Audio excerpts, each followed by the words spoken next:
Sesikhathele inyanga egcwele kuma-social media egcwele ko-YouTube zithi ziyawazi umuthi kanti zikhuluma amampunge. Nansi indoda ekhulu Mbulu othandekayo lena oyibonayo lapho kwi-screen sakho njengamanje. Angizukukhuluma kakhulu ibukeka isancane yona Mbulu othandekayo, kodwa-ke imisebenzi yayo izokumangaza. Mina okwami Mbulu othandekayo akukhona ukuthi ngikhulume kakhulu laphana-ke Mbulu othandekayo, kodwa-ke ngizokutshela nje imisebenzi okuyiyona egila iy'manga kakhulu laphana-ke ngayo leya ndoda lena ekade ngikhombisa yona-ke Mbukelo othandekayo. Uma ufuna umuthi wenhlanhla uyawuthola kule ndoda lena. Kanti uma uzingelwa izitha laphana-ke noma usukhathelwe abantu bekugadla ngemithi laphana Mbulu othandekayo, uyakwazi-ke ukuthi uxhumane nayo le ndoda iqinise laphana-ke, iyakwazi ukuthi-ke iqinise laphana-ke Mbulu othandekayo. Kanti uma ufuna futhi izokuqinisela umuzi iyakwazi futhi Mbulu othandekayo. Noma-ke uma usukhathele Mbulu othandekayo ukushintsha ama-relationship Mbulu othandekayo, uyakwazi ukuthi le ndoda lena uxhumane nayo laphana-ke ikubethelele umuntu wakho uthandane naye nize nihlonise ukufa, noma uma ukuthi unomakoti umbethele umakoti wakho kuze amadoda lawa agangayo afuna abafazi babantu engafinyeleli kowakho umakoti laphana Mbulu othandekayo.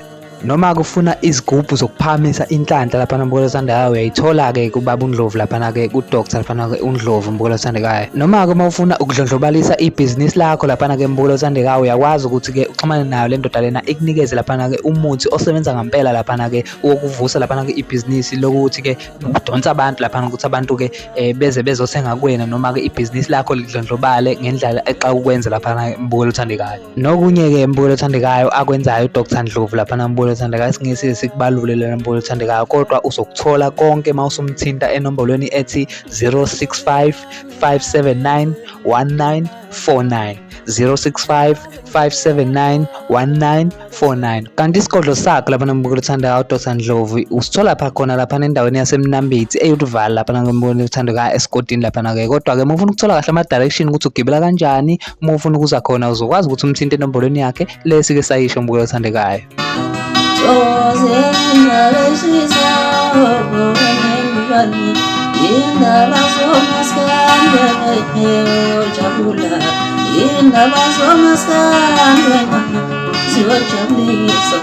Nazi engiza nazo engithatha kumthombo othembekile.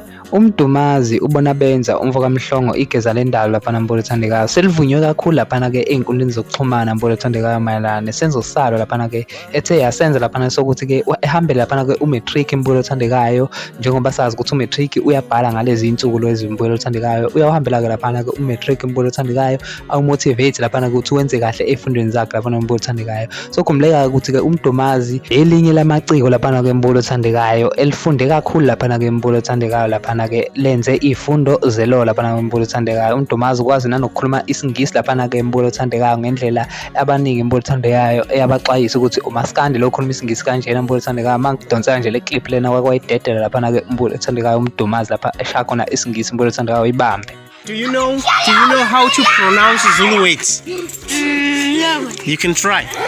Okay, say Mdumazi.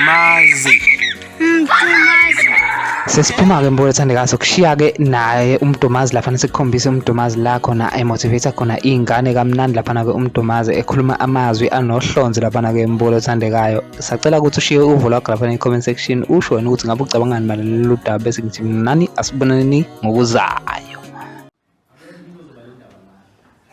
Lo muntu obizwa nge-lecture anandaba nawe kunendaba lento oqhamuka nayo la esikoleni nale ngaphakathi enhliziyweni oyifunayo wena, hhayi oyenzela yena. So isiyalo sami noma umbono wami lento engafisa ukuthi nginifunze yona nihambe nayo kusuka namhlanje, uma ungenza ngamaholo izoba mnandi lento usudinga umuntu okusizayo.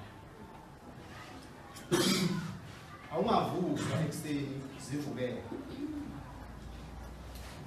ungaqoqwa ngokuthi ubhale assignment. Uthisha manje ubhale assignment akuthwesi kufanele ungaphezu kwamahlombe akho.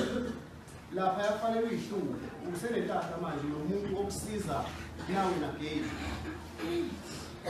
eze ekuphoqa ekushaya ethi akwenzanga ngani.